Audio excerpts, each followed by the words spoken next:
Okay, good morning mga partners. Tutorial na naman tayo paano ba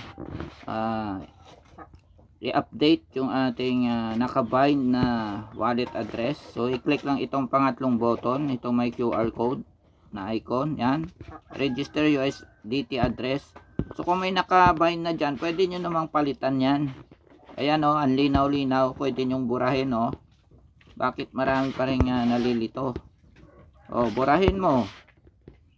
Pag na-delete na, i-paste mo yung bago, yung gusto mong ipalit. Pag na-paste na, i-click mo yung verify. 'Di ba? So, pag na-verify niya 'yon, ipapalit niya na yung bago, ganun lang. So, sa akin, hindi ko naman kailangan palitan, so i-cancel ko lang, no? Cancel ko lang. Pagbalik ko diyan, yun pa rin 'yun. Para lang 'yan sa mga nagkamali ng pag-bind ng kanilang wallet address. No, i-delete nyo lang.